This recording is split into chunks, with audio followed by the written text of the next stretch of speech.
Kayla, Yes. what do dinosaurs, 10th century Scotland, toys, cars, fish, superheroes, robots, brain people have in common? Brain people. Yeah, that one's a little bit of an odd one. I have no idea. Exactly. It would seem like nothing. But they are all either places or times or characters within the Pixar universe. So today, how much do you know about the Pixar Theory Pixar universe? Perfect. So you can help me and add to my theory. Yes. We are talking about Pixar and then specifically the Pixar Theory or the Pixar universe. Okay. It's quite long-winded and I'm going to get things wrong, so I apologise to people listening who know about it, and you can maybe help and correct me as we go through this. But that's what we're going to talk about. How do you feel about that? I am okay with that. I love Pixar. Okay, good. And I've done a lot of research on the Pixar universe. Perfect! It works! So I know it's another universe, I totally didn't think about that, even though we've done the MCU, and there's only a couple episodes again, but I don't care. So, in that case, Let's get ready to mumble! So I'm going to quickly run through a little bit of Pixar history, just because, let's set it up a little bit. Okay. Do you know much about Pixar as a business? Not really. I mean, part of Disney, but that's all I really know. So Pixar actually started, or like the basis of Pixar started way back in the 70s, where a couple of people at the New York Institute of Technology who were working on computer graphics kind of came together, and they were sort of working in the graphics lab there. And then later in like 1970s, Lucasfilm kind of got a lot of them, like a lot of them sort of moved over step by step and started working for Lucasfilms, who obviously did Star Wars and stuff. And they started building computer graphics there. And then eventually they sort of twisted around a little bit to Cadabroscope computer animations in like the mid-80s. And then around then is when Steve Jobs started investing money into them to help them kind of develop. And then finally in 1986, it was founded by a whole bunch of people. Founders Edwin Catmull and Alvin Ray Smith, who were the two people originally from New York Institute, worked for Lucasfilms, blah, blah, blah, blah. And with a lot of investment from Steve Jobs and other people, they eventually flourished into the animation studio they are today. Okay. Now, they actually went through different stages of like program building. They built a program called Renderman, and that's the main program that they still kind of use today in a various form. But they also actually built computers at one point, which I didn't know. I don't think like that, quite interestingly. No. But then they sold off that business, and then they focused all their attention on building a fully animated film. Which the very first one was... Ooh, Toy Story? Yeah, Toy Story. The very first fully computer-generated animation film. The first of its type. In 1994, I believe it came out. There's a lot of history behind how it ended up getting there, but it was originally a business deal with Walt Disney, where they had agreed to make 3 films for Walt Disney in exchange for sort of distribution help and other sort of rights, etc. Eventually, they had a lot of arguments, and things like Toy Story 2, which was initially meant to be a video release, ended up going to movies, and there was discussions about is that included in the 3-picture deal, which it wasn't, but it was, because it became all this sort of stuff, and it was back and forth for ages. And there was a lot of distribution rights between Pixar and Disney because of this deal. So that's why between 1994 and 2006, there wasn't as many Pixar movies. Okay. And then by 2006, when Disney finally decided to buy Pixar, we've had a flourish of Pixar movies because they've been able to develop and hold the rights. So quickly about the purchase, it cost $7.4 billion, which was a lot of money. A lot of the people who worked, Pixar within that agreement managed to secure their rights to the building. Every film's a Disney Pixar film, and rights to all this sort of the work in artistic ways.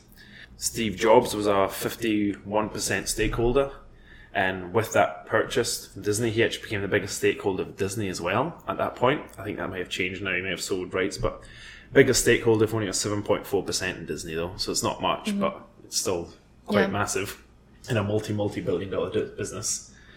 The reason Disney decided to buy them out was because they looked over some like 10 years of Disney films and realised that they'd almost made a loss, where only 3 films of Pixar had made multi-millions, and realised that that was a business they had to buy. So obviously with them having all the monies, they bought it. They've had 18 films to date, I believe.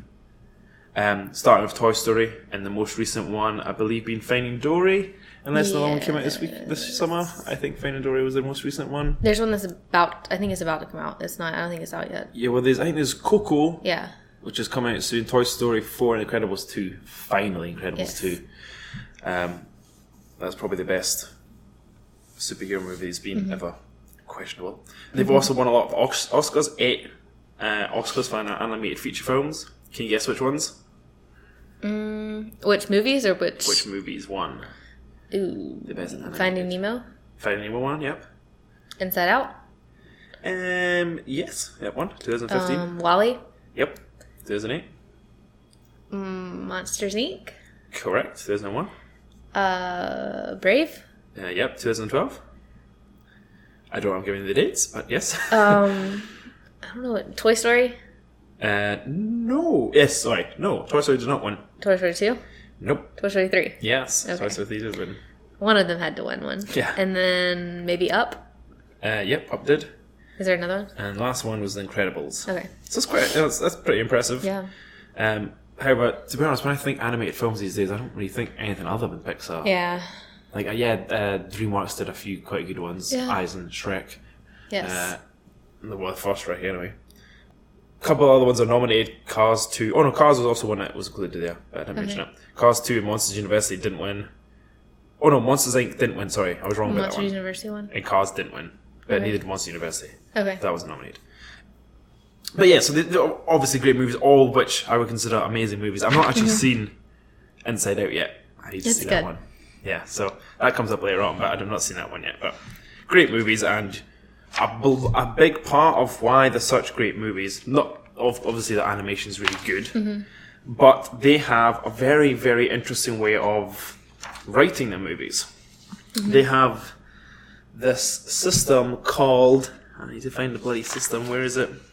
Let me find it, and I'll tell you about it. Unless you know about it. Do you? I don't know the system, no. So it's a system that you think you'd use in any kind of artistic media, and I don't know why more companies don't use it.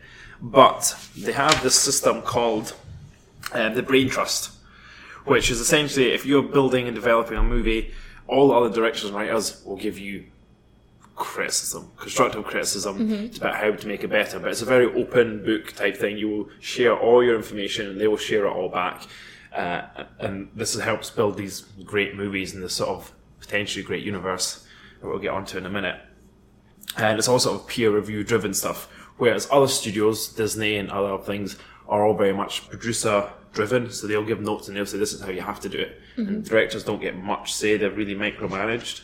So apparently this is Pixar's way of doing things, and that's what's really helped, and so much so that they put that into the agreement with Disney that they get to run their company and run their production that way. And eventually, it was so successful, Disney has actually adopted a similar thing for their own movies, which is quite cool as well. But yeah, so Pixar done that. It's a pretty massive industry now. Now it's part of Disney. You lose a bit of its magic, unfortunately. But all the main people who founded it are still working there primarily, and they're all either head of Disney's animation or head of the Pixar and Disney stuff. And it's all been pretty good. So before we get into the main meat of this, what's your favourite Disney Pixar movie? Can you choose? That's a hard one. So, obviously Toy Story is a big one because it was one of the first ones I remember watching. Well, it was the first one, but it's one of the first movies I really remember watching and really enjoying. Yeah. I love Monsters, Inc. I think probably Monsters, Inc. or Finding Nemo. Yeah, I guess they're pretty solid movies. Yeah, Monsters, Inc. I saw way after it came out, so that's probably I didn't. When I was I was at that teenage stage where I was like, I'm too cool for animations. Little did I know that actually I would love animations for the rest of my life. But what's your favorite one? Probably Incredibles. Okay. It's such a good movie, and it's so needed a sequel. So I'm so glad it's coming. Yeah. I wasn't a big fan of Cars. I don't know how that managed to get a sequel and even like other movies coming from it. Yeah, it's got 2 sequels. Like there's Cars 3 too. Is there? Yeah. Oh, see, I think it's just, that was maybe a big toy grab. Did Cars 3 come out this year? It did, didn't it? Maybe. Because it had that really weird, like, not weird, but a really dark trailer where like Lightning McQueen was getting killed, or it seemed like that. Yeah. But Finding Nemo was good. Wall-E was an exceptional film. I still haven't seen Wall-E. Oh my god, you have to see Wall-E. You'll cry, you will laugh, you'll be filled with joy. It's so great. Up is Ratatouille is hilarious. Not enough people think Ratatouille is a great movie. It's a fantastic movie. It is. Oh my god, even Bugs Life was okay. Yeah. Actually. But yeah, there's so many just good movies, and then they've got all their shorts. Have you seen many of the shorts? Before the Pixar movies, they always shot. Oh yes. Yes, I love the shorts. Yeah, they were always dead good. Good. Yeah. Good grammar, Liam. I think I've even on my iPad I've got a short Toy Story one, like the Hawaii Vacation. It's been on there for years. I have no idea why it's on. I think it became, how Apple used to do those like 12 Days of Christmas. Yeah. So I think it came one year that, and it's just been on my iPad since. I don't know why, but yeah, probably The Incredibles. Anyway, so this takes us on to the Pixar universe, or the Pixar Theory. Are you familiar with this? You said you were. That they're all connected. Yes. So when were you made aware of this, or how have you? I think I first noticed and read about the Easter eggs they hide in each of them. Mm-hmm. So like Toy Story, you would see stuff from other movies. Like everything's just like in these movies. And so at first I thought it was just the Easter eggs, but then the more I looked at the Easter eggs, the more I found this theory. And it's just that it's this whole universe, and they're all just a part of it, and like they all weave together in weird ways. So it's developed. So it was apparently the theory. So obviously you said it's got Easter eggs, and that's because they're such a close-knit community and they're always helping each other, and that's probably the main reason. Mm-hmm. But there's a gentleman called Jon Negroni. I apologise, I'm saying your name wrong, John. Not that you're listening, but who in 2013 wrote a extended thesis or extended sort of paper on his Pixar theory, and since then it's developed as new movies have come out. But it's very long-winded, and it sort of jumps about timelines and like ideals, and I'm going to try and explain something to you. Jump in whenever you want, add something to it. And this is my interpretation of it. So some of the things I will say are going to be maybe not quite as he's written them, but I think if you can't add your own stuff to stuff, it's still a theory. Yeah. Theories are theories because they're not proven. All right, so it starts with one of the more recent movies. It's going to go back 45 million years, or 65, I don't know, dinosaur age. Yes. Right, and it's going to take us right back to The Good Dinosaur. Have you seen that movie? Not yet. I've not seen that movie either, so I can't really mention too much about it. But it's going to take us right back to there. And that is a story about, so essentially what happens in the very start of the movie is you've got the Earth, all the normal dinosaurs living there. There's nothing special about them at that point. You see the meteor coming in, and it misses the Earth. Just skips over the top of it. And that is the point where the Pixar universe or theory starts, and it kind of, if you think of timeline, it takes us into a different timeline altogether. From this is normal Earth, this takes us to different Earth. Now, what happens from there on, none of the dinosaurs are killed. So they are still the predominant race, and they actually start to inhabit human characteristics. They're farming, they're sort of living together, they worship things, they praise things, and all these sort of things. But humans do exist, and they're evolving and getting smarter, and as we know them today. Now, in my eyes, this crash has prevented something happening to the Earth. So this is a twist that I have on this. So I see it as Earth prior to this was a big, massive, I can say magic, but say it was like a big ball of evolution. Everything was getting better. It had so much, there was a sort of a source of power. You could say it like a spirit almost that inhabited every biological being. And in this case, the dinosaurs had it. And with the meteor not hitting, it didn't wipe out the dinosaurs, so they just kept living and just kept growing this biological way and evolving to become what they were. At the same time, the humans started evolving just because that was a natural occurrence. And they started developing and getting sort of absorbing stuff from the Earth the same way the dinosaurs were. Now, eventually, just due to Darwinistic type things, the dinosaurs couldn't survive. the Earth was evolving and dinosaurs weren't designed to be able to keep growing. Yeah. But humans were. So they did. They kept on growing and they kept on sucking energy, this energy from the Earth that wasn't there prior. Or it wouldn't have been on our timeline because the meteor hit, which would have taken away that power. You got to remember, this is a different timeline where the power is now part of this Earth. Okay. Skip forward a bunch of years. So that's happened. Good dinosaurs happened. Dinosaurs have noticed that humans are evolving. They've got a lot of power. They're communicating, so they can sort of become friends of each other and stuff. But the dinosaurs do eventually get extinct. Shame. We're going to jump forward now to 10,000 BC. 10th century. Yes, Scotland. 10th century, yes. Brave. And this is when things start to link together a lot more. So we have that. You've got Meredith. I think it's Meredith. The young Scottish girl. Yes. She's finally about, alright, she's not too important. She's the plot of the story, but the main focus is the witch. And we don't know the witch's name. All we know is that she's got somewhat magical powers, and she has, or that she's going to be able to control a power which can animate inanimate objects, give them personalities and lives, can make birds talk, and other woodland creatures come alive and act. So now we know that there's someone in this universe who somehow be able to manipulate a power to animate objects, make them have human instincts and human characteristics, and speak. Okay, cool. That's quite interesting. Certain nice bits then. Also, she often, as a comedic effect, goes through a door, Meredith chases her, she disappears. Goes through another door, Meredith chases her, she disappears. This is quite a common theme, and it's just a nice wee twist to the movie.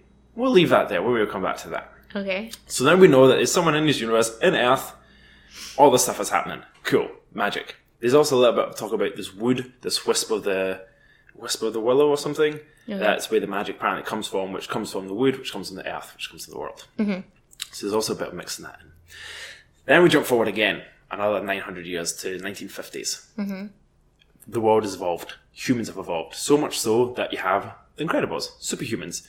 Superhumans have filled the world. All these people with magical powers, being able to control elements, ice, minds, fast, super strong, super speedy, all these sort of things are happening. And, you know, it's great. These people have evolved to get this sort of level of power. They don't know where the power comes from. Nobody explains it. Some people say it's the government experimenting on people to, I want to say, initiate or ignite these powers that are already within them. Hence from the world and evolution, I feel. So they have all these magical powers. Okay, cool. So now we know that humans are powerful. They can do lots of different things. And we don't know where it's coming from, but we assume it's always within humans from being experimented on. But then the next part of the story starts. We have someone who doesn't have the magical powers or can't harness it. What does he do? We have Syndrome. Syndrome, he creates mechanical parts. Now he creates the Omnidroid. I think it's the Omnidroid, I think it's called. Which essentially he's building to kill all the superhumans. And eventually, he does. You see in his island, he ends up killing them all. He gets different versions of the Omnidroid. But the Omnidroid starts becoming intelligent, becoming AI, and realizes, you know, it should be more powerful than humans, so it tries to take them all on. Tries to kill them all, cha-cha-cha-cha, but then the Incredibles win. Incredibles are the last superhumans on Earth, from what they can know of, or very few. The machines have killed I thought they could take over the humans, but realized we can't. Humans are too strong. They've got power beyond what machines have. However, the AI is still alive. They are still there. It's still learning from the humans. So then we've kind of got to jump forward again a little bit further. So timeline on, we go on to how, again, a lot of this is speculation. You've got to kind of bend a little bit with this. So we move on to the Big and Large. So Big and Large is a corporation. It's kind of talked about in Toy Story, it's talked about a lot in WALL-E, it's talked about in various other Pixar things, and it's like the corporation. And they believe that this corporation is actually built up through AI. So it's all machines and kind of big corporation government stuff have been building things up, and that's the AI wanting to take over, want to rule, want to beat the humans. But they don't know how yet. So that's happening in the background. Also what's happening in the background is you can see a lot of the human energy and forces starting to take play. Now, Inside Out comes in here a little bit, where you see that the internal brains of this girl, Riley, I think her name is, she's got emotions happening in her head, all this sort of power, and these emotions can really dictate how she lives her life. And the biggest emotion of all in her head is joy, the one that glows the most, the one that controls them the most. Things like fear and all this anger all take place, and they have power, but joy is the one that has the biggest power. So this is something that, as I said, I've not seen that whole movie, but it's very clear through the movie, and it helps create memories, and it helps kind of lock things into place, and other bits and bobs there. So it's showing that humans have emotions control the human's powers, and it can provide a lot of energy to the human itself. Let me pause for a second so I can try and figure out where I'm at as well. You got anything to add? No, I don't know this much about this. Yeah, this is a fair bit of research going on in the last day or two. Okay, so now we know that is the human race. Humans got some sort of power. Then we've got the machines who want to take over. And they're like, okay, well, how can we do that? So then we've got to jump forward a little bit to WALL-E. The start of WALL-E, I know you've not seen it, is it talks about what's happened to the world. What essentially has happened to the world is machines have become intelligent, and humans have been sort of living in a world, and machines have sort of been built up so much that the world is just full of pollution. There's too many humans, there's too many machines, it's all of pollution. The world is dying, essentially. So what the machines do, they pick up the humans, send them into space, and they can keep some machines there to help rejuvenate the world. Now, the machines have humans in space, big and large, as dealing with the humans in space. Now, the reason machines are dealing with humans in space is because they've realized that humans are the source of the power. Okay. Now, that's why you have all these big ships, with all these big fat people, large people, and all these babies, but nobody in teenage years. So what the theory is that they're breeding these babies, using them as power, and keeping some humans alive. So breeding them, very much like some of the movies you've seen, some of these horror movies or old school movies. There was a famous one, can't remember what it was, where they used humans as food. Very famous movie. Anyway, so now the machines are doing that, and they're feeding off the humans. But they realize that humans are only powerful when they're beside the Earth. Okay, so that's happening out there. They've got them in space. Thousands of years go by, and now the Earth's by itself. It's got a couple of machines trying to clean up, and then nothing else is happening. And that's when cars take advantage. So this is machines are still on Earth, and there's no humans, there's no animals because the world's dead. So that's when the machines start to rise up. The machines are sentient, they know what's going on, but they have no purpose. So then they create our society, which is when we see cars. We see cars 1, 2, and 3. And this is all the machine society trying to have some sort of purpose in life. But they don't. And because they don't have any humans, and the Earth is dying, they don't have any energy source. So eventually, over time, when you see this through the movies, it sort of gets more decrepit. They don't have any energy. I have a lack of oil in the second or third movies, and it happens all across the world because we go to Europe and Japan in the movies, so you can see it's happening all across the world. Yeah. And eventually, all the machines die, and there's no machines left. But WALL-E. Now, everyone's wondering, why is WALL-E left? He's solar powered, but so are all the other WALL-Es. But the one thing that sets WALL-E apart from the rest of them is his joy and consideration for the world. He finds everything's interesting. He wants to know about the world, and he wants to sort of liberate humans and keep the society alive. He's fascinated by the wee bugs and the mechanics of humans, and apparently this mechanical joy somehow has kept him alive. And eventually he finds the plant. You've not seen it yet, but he finds a plant. I've ruined it, sorry. It's okay. Okay, and that Evo comes down, takes information, goes back up to the ships, and then the spaceships, they want to just keep living off the humans that they've got. Although it's poor, they want to keep living. But the humans eventually revolt against the machines, the big ships, and manage to come back to Earth. Okay. So now what's happening is we have the machines wanting to live off the humans because they think that's a power source, which it is. And then the Earth's dying, and the machines are dead here because they have any humans. And now the humans have come back to Earth because they want to live back on Earth again. However, now they're all overweight, they've been in space for years, they're not very healthy. So they come back to Earth. They come back down, I don't know, millennia later, or thousands of years later. Now the Earth, what's on the Earth at the moment? Nothing. No machines anymore. There's humans, a couple of bugs, because of things like cockroaches and that seem to have survived if you've seen WALL-E, and that's it. So what happens now? And what happens now is that the world starts to rejuvenate again. You get plant life, things start to grow. But humans, is so few of them, And although the world still has this energy given out, it wasn't totally dead, it was still giving out energy. The humans try to survive, they don't do a very good job. And now that they're different, and they've had all these years in space where they've sort of evolved in a different way, the world doesn't know what to do with them. Alongside that, animals have started to sort of get better. Now the animals, again, we'll leave it there for a second. That's the humans and machines. Humans have come back to Earth. We're going to jump back in time.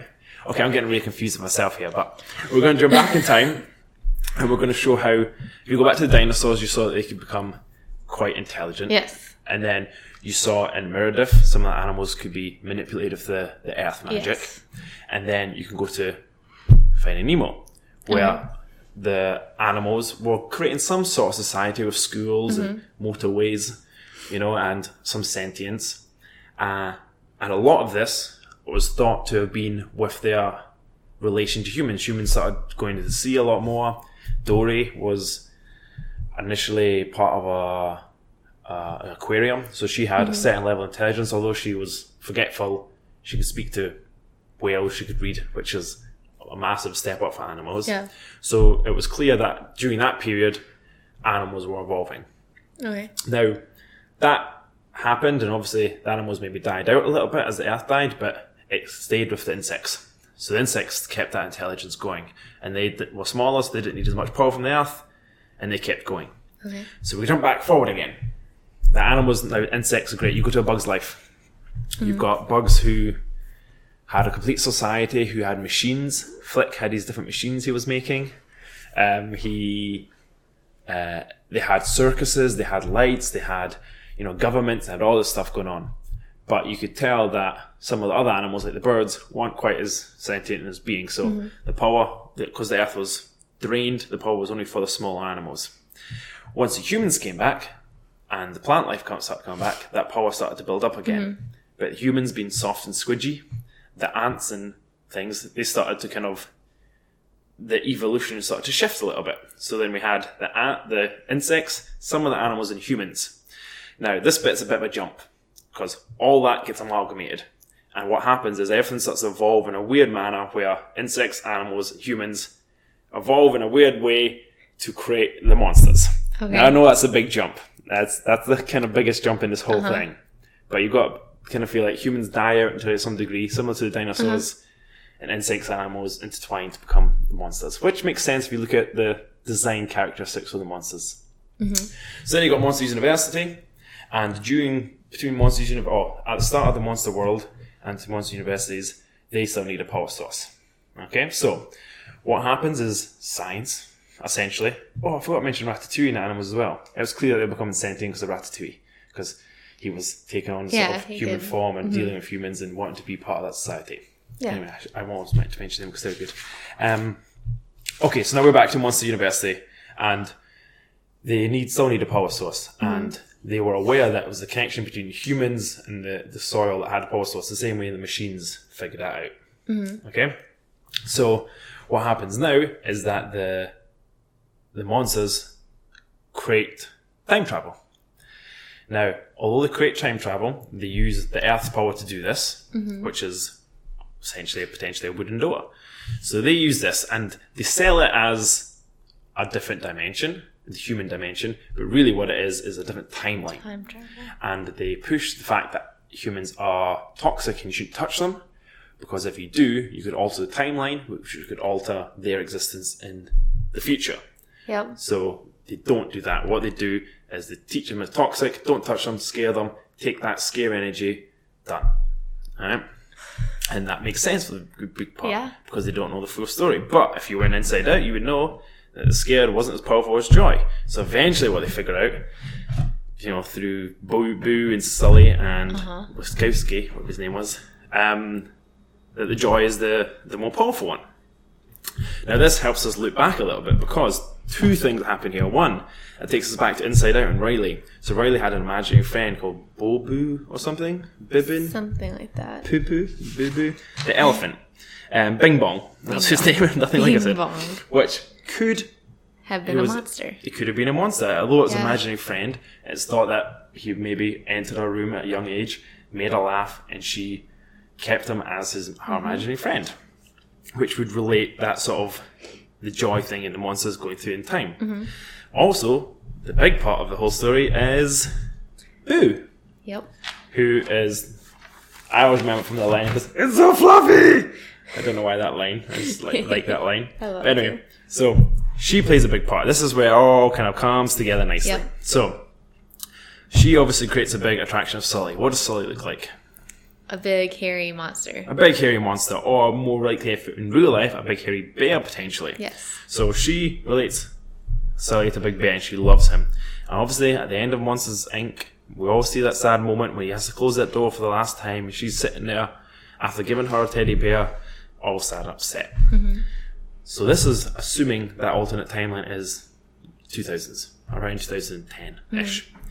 And it's believed that Boo, no understanding there is an alternative world and having the joy from it all and the love for Sully, goes out to create and try and discover what this was. Not adamant that it was just a dream or baby or whatever. So she eventually discovers the energy of the world and this sort of connection between the humans and energy and the biology of the world, not machines. And she, finally discovers the time travel through wood and her senses. But she has better control of it than the monsters. She can jump around town back and forward kind of any way almost to any way she wants, but not 100%, just slightly better. So not as locating, but she can move more different times. Okay. And that's where it's believed that she's searching through time to try and find Sully. And she comes back to the very beginning, the lady who was transferring the doors, the witch. So it is believed that Boo has gone through her life, travelling through time, trying to find Sully, not quite sure when or where he's from, and at some point ends up in the world of Brave, where they believe she's tried to harness the world's energy with discovering the sort of raw nature of it when there's more trees and more wood about that she can play with, unlike Malone days where I'm looking around your room right now, there's maybe a couple of bits of wood, so she needs this wood in this natural world to create things. Now, there's also things that she's carving things. So the big connection is that she's carved a picture of Sully, she's carved a couple of items that are in other Pixar movies, suggesting that she's travelled around the world, seen these items, but also taken these carvings or other things and placed them in other worlds as she travels along, maybe to keep track of what timeline she's in, if she's been there before, or if she could go there again. And it's all believed that at the moment, up until now, humans are the energy source in connection with the world, and that their power and emotion is fueling the world and everything around it, which gives the animals sentient life, which gives machines potential life, which gives toys slight sentient life, and it's all based on one girl's love and desire to get beside Sully again. Yeah. Which is kind of cool. But I think I've probably missed out a bunch, and I'm sure if I read through this again, I'm going to be like, I've missed this. But we have 3 movies which are coming out, as we mentioned. We've got Coco, Incredibles 2, and Toy Story 4, which are somehow going to, according to this theory, are going to help this theory. Okay. Now, I don't know how that's going to help, because The Incredibles, I don't know how that's going to intertwine. Same with Coco. I don't even know what that story is about yet, but I'm hoping it does kind of play into it and not just push it away. Okay, I've talked for way too long about this subject. I want to know if you have any interlude or any information you can add to this. So I knew about Boo being the witch. Yeah. Like, that's as far as I've made it into all of this. And then just like the Easter eggs in the different things. Yeah. But that, it all makes sense. It kind of does, right? Yeah. As in, the whole world being the energy source and develop it into humans, that isn't said as much. It more pushed that humans are batteries and that human emotion is it. But I think I like the connection with the world a bit more. It seems this because it just makes sense to me a bit more, but I don't know. But I think it's quite interesting. I think it'd be cool if it was real. Yeah, that'd be awesome. But it's never going to be proven. So Toy Story is in there because of that. That'd be like with the AI. No, so 2 things. One, the Toy Story was, and this, part of it was because the joy that Andy had of his toys and the love that he had for his toys gave them sentient life. And gave them the power to sort of be, around. And often, if they were left alone and not loved, they would lose that. But it also played a little bit into the ones that were battery powered, especially.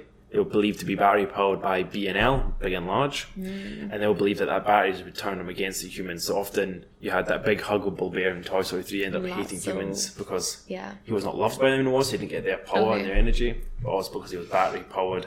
So B&L kind of twisted his brains in the same way. So he kept the sentient life, but not the love of the sentient life. But so that's how that sort of incorporates it a little bit. So that's not really...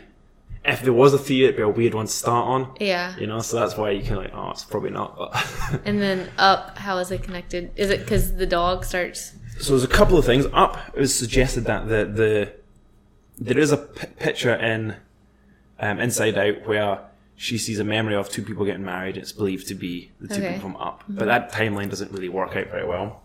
But also, when they go to South America, they meet a guy who is aware of animals' intelligence and start to give them the collars that make them speak and stuff. So he's already tried to incorporate chatting and speaking to the animals, although the animals do eventually try and get ahead of the humans, or don't like the fact that humans are destroying the earth, because that's essentially what they end up doing.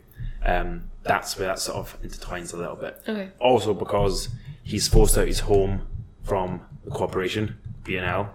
I don't think it's actually officially said as B&L, but that's sort of a wee link there. And what was the other link? I think that may be it for that one. Oh, and it's believed there's some resemblance between the bird that they were catching in Up and the dinosaurs from the first one. But I think that's more of a sort of it's not too related, because all dinosaurs come from birds, or birds from dinosaurs, or something like that anyway. What other movies have I missed out? I think that's it. Yeah, I think that's about it. Now, there is a whole heap more information, and there's online and there's YouTube videos and stuff that discuss it all, but I think that's the kind of very quick brief, I say very quick and brief, it took 40 minutes, description of the Pixar theory. Yeah, it makes sense. Okay, now you have to speak for the next 20 minutes because you said nothing. Can we just talk about all of the Easter eggs that Yes, are tell me all in the about the movies? Easter eggs. Okay. I think, other than the ones in Brave that I mentioned, the Pizza Hut, the pizza truck, Pizza Express, and the Sully, I can't think of any more, so you're going to have to enlighten me. Well, this is just the top 30. Okay, give me the top 3 then. Okay. So, when Buzz Lightyear proves he can fly, in the first story, it's the Luxo ball is the toy he bounces from. The Luxo ball. What's the Luxo ball? Oh, it's Luxo ball, the ball that the light bounces in the Pixar. No. Luxo balls are a short that they did, I think. Is it not? Yeah, I think it is. I'm not 100% sure. Yeah, it wasn't a short. Yeah. Okay. I'm not familiar with the short, though. A couple other ones. So in Monsters Inc., when Boo returns home, she has a Jessie doll on her table. Jessie from Thingamajig 2. And she hands Sully the doll. I don't think Sully holds on to it, though.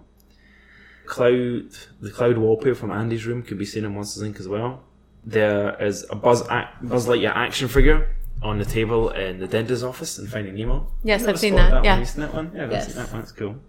The Rock and Sock'em robots in Toy Story 2 appear in The Incredibles. That's not really cool. But in the Cars, there's a reference to Buzz Lightyear with the tires, apparently. Okay. I didn't know that. But. In Toy Story 3, there's Nemo appears in Toy Story 3. Like a sticker of Nemo. Oh, okay.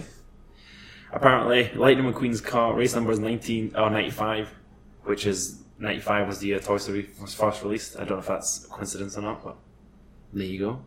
Buzz Lightyear's in a lunchbox found in WALL-E. Okay. Buzz Lightyear seems to be in a lot of them. Yeah, he's in a lot. Yeah. The Lotso hugging bear can be found in Up. Okay. In Up, Carl's truck has the same tires as Lightning McQueen's tires. Oh, there we go. There's the ones that are based off Buzz Lightyear. Yeah. That makes sense.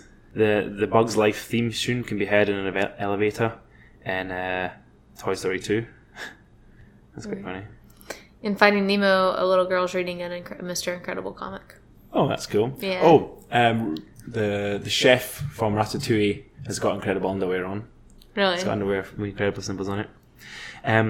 The trailer that's in Bug's Life is the same trailer that Randall's banished to at the end of Monsters Inc., but a more decrepit version, which also plays into the timeline. That makes sense because it's way in the future. Yep.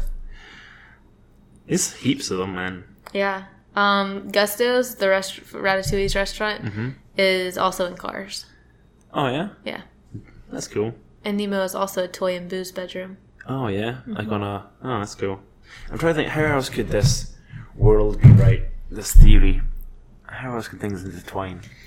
It's hard because I haven't seen all of the movies. Yeah, and not recently enough to really make it make sense. But it definitely, the whole Boo being the witch makes sense. And now that I know it's time travel through doors, it makes even more sense. Yeah. I think it's legit. Yeah, as in like, I'm sold. If that really was what they were thinking, like it's really misconstrued. Like they could have gone about it way better. But even if if they adopt it now, that'd be cool. You know, when some people, like some movie people or industries are like, they adopt what fans say or suggest. Like I know apparently for a lot of Marvel movies, they put out teasers or things and they wait and see what fans suggest or like adapt from it. And they're like, okay, we'll run with that idea type thing, which is kind of cool. Like apparently for Thor, when they saw the Gauntlet, that's the one that fans jumped on. And that's why they did the Infinity Gauntlet out of all those stories they could do. I don't know if that's true, but yeah. So it'd be really good if they did that for Pixar. But I don't know how they would conclude it. You know, because obviously if she's an old woman and she's not met Sully yet, how does she... Oh, but apparently... So, yeah, I should say this. They want to stop... She wants to... Although she loves Sully, she wants to stop the fact that humans get wiped out, essentially. Okay. So what they also try to say is that she's got to, at some point, go and see Mr. Incredible and tell him about what's going to happen so he can try and somehow save the world with his superpowers at some point. Do we have the trailer for Incredible 2 yet? I'm not sure. I think there's been a teaser trailer, but I don't know if there's been a proper trailer. I wonder if she shows up in that. Oh, it was so good she does, right? Yeah. We'd tie all this together. That could be the tie. It would be Incredibles 2. Apparently the second movie picks up where that one left off. So if that's still part of the universe, it wouldn't make sense for it to... Because then the rest of it wouldn't have happened. Unless we're looking at it time order. No, it doesn't make sense either. I don't know. Where do the aliens call into play? Aliens? Which aliens? Like the little green aliens in Toy Story. Are they just toys? I think they're just toys. Okay. I would love them to be more than that, though. That would be cool. Yeah. But I think they're just toys. I wonder if Pizza Express comes into it. It's in a lot of different things. There's a lot of them, isn't it? Maybe the aliens are really controlling everything. And Pizza Express is there. Yeah, maybe they stopped at Earth because it didn't get hit by an asteroid. And they were the ones that created everything. Yes. Maybe it wasn't. Yes. If they would have walked past it if it had been hit by an asteroid. No sentient life, so they didn't stop. That could be it. Probably not. And then they got stuck in a machine. The machine overtook the aliens. That's why they're in the claw. Oh no, whenever we're making our own theories that are worse. That one was hard enough to understand without us messing with it.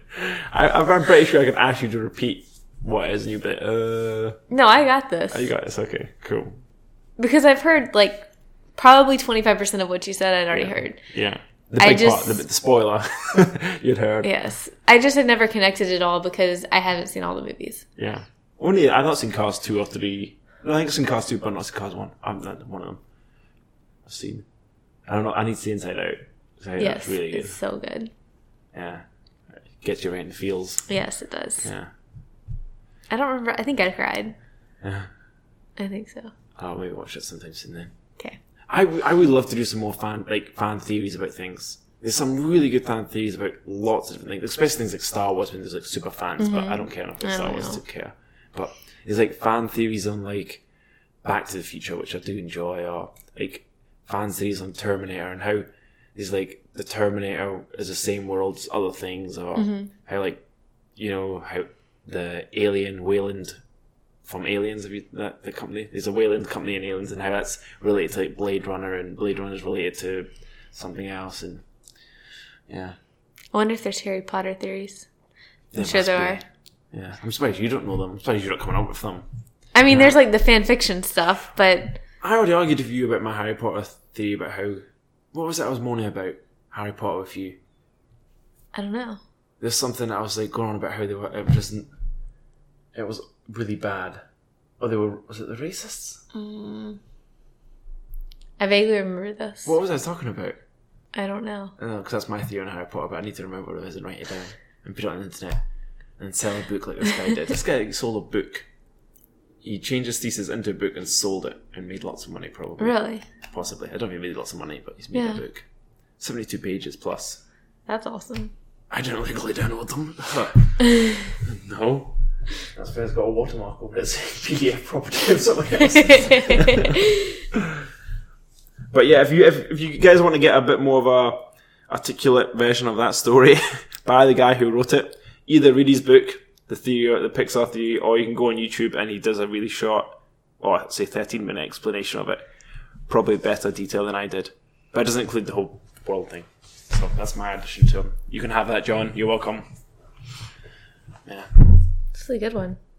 Yeah, there's a lot of me talking, but I know. It's alright. hopefully people have learned something. Yeah. I learned a lot. An idea about I learned how they all interconnect. Yeah. Did I miss any out? Finding Dory doesn't really commit, but it does also introduce the fact that she was introduced beside humans, and that's where she was experimented on and stuff. Oh. I haven't seen it yet. Chill out. Well, she wasn't actually experimented on. That's why I was trying to cut myself off. What else? Because she was touched by humans who loved all these young kids. I think that you covered them all. Yeah. Yeah, well, for Toy Story 2, but that touches a little bit how the toys get a bit evil when they are left alone in museums and stuff. Mm-hmm. And Toy Story 3, the Bad Bears, that works. And what else? That is them all. Monsters University is just a weird twist, because what's the plot of that one again? I can't remember. That was just them like getting... Just Wachowski becoming friends. Yeah. Right? Yeah. Becoming friends, learning how to scare. Yeah. It was a good one. I love Monsters Inc., so I was very excited about Monsters University. Did you see it at cinema? Yes. Yeah. I think I might have done as well. Oddly, because I would never... No, I couldn't have. I must have watched it online. I mean, DVD. Legally. Probably by myself on a Saturday night. That's what I do Saturday nights, watch crap movies by myself. Monsters University would not fall in that category because it is not a crap movie. Yeah, you're right. Actually, it's not a crap movie. It was not as good as Monsters Inc., but... No, but everyone will be. Especially because you were younger back then. Did you have a Monsters Inc. toy? Do you have any Pixar toys? No. My little brother had a Woody. Okay. And so, if my dad listens to this, I'm sorry, Dad, I love you. And I was very grateful for what you did, but I was super jealous. So my dad... I think he went away on work one day and for some reason he brought us back presents. And I think he went up to Aberdeen, which is like 2 hours away. And I don't know if it must have been gone on an investigation or something. And he came back and he brought us toys. He got my sister something, can't remember. And he got Connor and I a rugby ball to play with. And he got Declan a Woody toy. So jealous. I did not want rugby. I was not at the age that I was into rugby that much. That I wanted a ball. Which I'm sure some boys would have loved that. And I was so jealous of Declan's Woody toy. And I almost felt like he was too young to like it. So jealous of it. How old were you? Well, I must have been maybe 9, okay. 8, 9, something like that. I so wanted that Woody toy. I never got it. And I wasn't in, you know how the big lines queuing up for Buzz Lightyears and stuff. I never got Buzz Lightyear. I don't think I was that into Toy Story. Yeah. I was maybe just a bit past that age or whatever, but I really wanted that Woody toy. Yeah, Woody's I had it for ages. Really? Yeah, I could probably go home and still find it somewhere. Did it pull? It wasn't one pull of the cool string ones, and make no. noise? It was like a very basic one, but it was still not a ball. And my ball was a Puma ball. Just in case anyone cares, Puma is Puma brand, right? That's a brand here. Yeah, you don't get Puma rugby balls that often, so I guess it was a real one, or a cheap one. I don't know. I don't know why we got those presents. That was strange. That's the only Pixar thing I think I've ever received as my family. We wanted to. My brother probably got a Monsters Inc. thing because he would have still just been 10 or 11 when Monsters Inc. came out. Can't believe that came out in 2001. Toy Story was 95. That's mental. 20 plus years ago. Yeah, that's crazy. 95. I was. There is 20-year-olds that came out after Toy Story. Yeah. You know how we have like the Jungle Book? Well, I don't know about we, but I have the Jungle Book. That was like the first movie I can remember seeing at cinema, like animation, with my granny at the Dominion in Edinburgh. Don't know if it's a cinema anymore. But they have now Toy Story. It seems weird. Yeah, that is. But then again, Lion King was only a couple of years before Toy Story, right? 91? 92? Was Lion King in 91? No, Lion King could have been in 91. Yeah, I think it was. Which doesn't make sense if Disney were going on about... Oh no, that was the late 90s, I mean. Lion King must have been 91. Lion King was 94. Oh, wow! No freaking way! But when was Toy Story? 95? This Get can't to be France. right. There was no way. 95. Lion King only came out a year before Toy Story. That's crazy. That is insane. For some reason in my head, Lion King came out like way longer ago than Toy Story. Yeah. Because I thought it did too. Lion King to me was like when I was a baby. Toy Story was when I was like a kid. Wow, okay. I stand corrected. I do remember playing the Lion King video game. So I guess if it was on the Sega, it must have come out in the mid-90s. What year did The Jungle Book come out? It was, well, the Beatles were still alive because they were going to be the Birds, but they didn't, and they just got voice actors. So I'm going to say 82? 67. What? Why did I say 82? The Beatles were dead, but Lennon was dead by 82, wasn't he? 67? Are you serious? But to me, those are like the exact same movie. Like, Jungle Book and The Lion King? There's no difference between them. Timeline. Yeah, but there is. What, it's like, there's a bigger difference between them than there is between me and Lion King. 10, 20. Yeah. 67, you said. Crikey. When did Little Mermaid? Little Mermaid was early 90s. Little Mermaid. Right? Had to be. I feel like we've talked about Disney movies already in the podcast. We did last week. And we've done this. I mean, a few weeks ago. Did we do this whole thing? We didn't look at the dates. 1989. Oh, wowza. Man, I did not realize I was younger than some Disney movies that I really like. Yeah, I didn't realize I was older than Lion King. I honestly thought Lion King was the same age as me. Aww. I thought I was a lot older than Lion King than I am. Well, yeah, okay. But you're not. You're dead on. 3.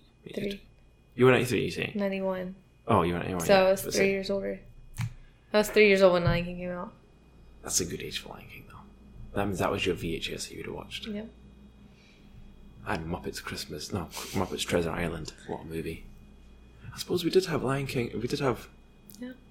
We had all of these. We did have Lion King. We had Toy Story on VHS, and we had Peter Pan. Oh, Peter Pan, what a movie. Anyway, I'm sure we've talked about this. And if we haven't, well, now you know Peter Pan was my favourite. Really? Yeah. I didn't know that. Yeah, it's just because that's the one we had. Okay. I think that's the VHS, Okay. the one you would watch over and over. All and then right. we didn't have Lion King. And I also really like Jungle Book, because I had that as well. So Okay. one Jungle Book and Peter Pan. And mainly because they were very boy-driven, and there was 3 boys and 1 girl in my family. Ha ha ha, Ruth. What was the other one I liked? I didn't have Aladdin, but I had an Aladdin doll. I think I mentioned that the other day there. Or was it just someone else mentioned it too? Must have been the gym class. Like, you know how you have Action Man or G.I. Joe? I had Aladdin. And he had this wee velvet jacket, and oh god. That's awesome. Kids these days have bloody Buzz Lightyear shooting lasers and saying words. I had a plastic, I don't know, Moroccan dude. What was Aladdin set? I don't know, Saudi Arabia? I mean, it was Arabian Nights, right? That was the song, yeah. Kind of probably about races, probably. Did we include him in the animals? What was the monkey called? Apu? No. We Abu. forgot him. He wasn't very good. He was a bit of Yeah. a dick, wasn't he? Yeah. He was a dick monkey. What was the tiger called? It was something like tiger. Kitty? Let's say Kitty. It's not Kitty. Because who was the... There was another parrot in that one that was really annoying, wasn't there? Yes. What was that parrot called? Why can't I not remember any of these I'm giving you all these hard characters' questions. names? I think it could begin with an R. Jafar and his parrot... Iago. Yeah, Diago. Okay. Yeah, he was quite... Whose voice was that? That was the same voice as... Oh... It was that really whiny voice. This guy with the glasses who has a scrunchy face, and it is like... Oh, I can't remember. Anyway. I don't know why we're going about off topic here. The tiger's name was Raja. Raja. Okay, it was nothing like Kitty. Kitty. No. But he didn't have a personality. Well, he did, but he didn't have a voice. No. Did we say... What was the question that was last week? Which A number of weeks ago? Which fictional character would you be? Oh, yeah. like animal. Oh yeah, Rafiki was still the best choice. Yes. I still stand by that, even For after sure. looking at Pixar. Yeah, she was good choice. All right, well, enough about that, guys. Tell me if you got any more either fan theories of certain things, or have got anything to add or change about the Pixar universe. Tell me any things that I missed out. Or your favorite Pixar movie? Yeah, that too. Mine was. What did I say? Mine was Incredibles. Yeah, I stand by that. You said was. Oh, Wall-E actually. One of each. Both half and half. Mine was Finding Nemo or Monsters Inc. Oh, Monsters Inc. Yes. Yep. Did you prefer Sully or Wachowski? Sully. Actually, Boo was my favorite. Well, okay, so fluffy. Okay. Well, I've been Liam. I'm Kayla. And this has been the mumbleCast. Bye. Bye.